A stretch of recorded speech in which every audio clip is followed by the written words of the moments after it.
তলা যদি এরকম হিলে যায় তাহলে এগুলো কিভাবে ঠিক করা যায়?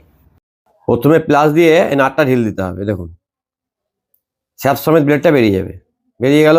দুখানা ওয়াশার আছে, ওয়াশার দুটো আমি এখানে ভরে রাখলাম। এইবার বাটির ভিতরে একটা বুশ আছে, এই বুশটা প্রথমে খুলতে হবে। এই দণ্ডের সাহায্যে হাতুড়ি দিয়ে মারলেই বুশটা কিন্তু বেরিয়ে যাবে। এই দেখুন বুশটা বেরিয়ে গেল। এইবার বাটির ভিতরে পিতলের নাটটা চিনির সাহায্যে কাটতে হবে। কাটার সময় সাবধানে কাটতে হবে যেন বাটিতে কোনো চোট না পায়।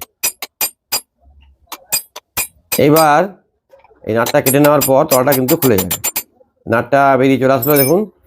এবার এখানে বাড়ি দিলেই এটা তলাটা বেরিয়ে যাবে। বেরিয়ে গেল। আচ্ছা, এবার নতুন একটা বেস নিলাম, এই যে দিয়ে প্রথমে নাটটা খুলে রাখলাম পিতলের। প্লাস্টিক ওয়াশার, স্টিল ওয়াশার দুটো রেখে দিলাম। তলাটা ভরে দেওয়ার পর এখানে প্রথমে প্লাস্টিক ওয়াশার দিলাম। এবার স্টিলের ওয়াশারটা দিলাম। দেওয়ার পরে এই পিতলের নাটটা এখানে টাইট দিয়ে দিতে হবে। হাত দিয়ে টাইটের পর কোনো একটা রেঞ্চের সাহায্যে খুব ভালোভাবে টাইট দিতে হবে। দেখুন আমি এই যন্ত্রটা দিয়ে টাইট দিচ্ছি।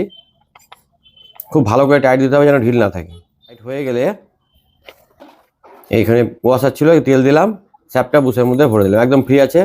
এক হাতে ব্লেডটা ধরলাম, নিচের দিকে দুটো প্লাস্টিক ওয়াশার দিব আর একটা স্টিল ওয়াশার দিব। দেখুন দেওয়ার পর ওই কাপলিংটা ঘড়ির কাঁটার উল্টো পাক দিয়ে লাগিয়ে দিলাম। একদম পুরো ওকে হয়ে গেল, একদম ফ্রি আছে দেখুন।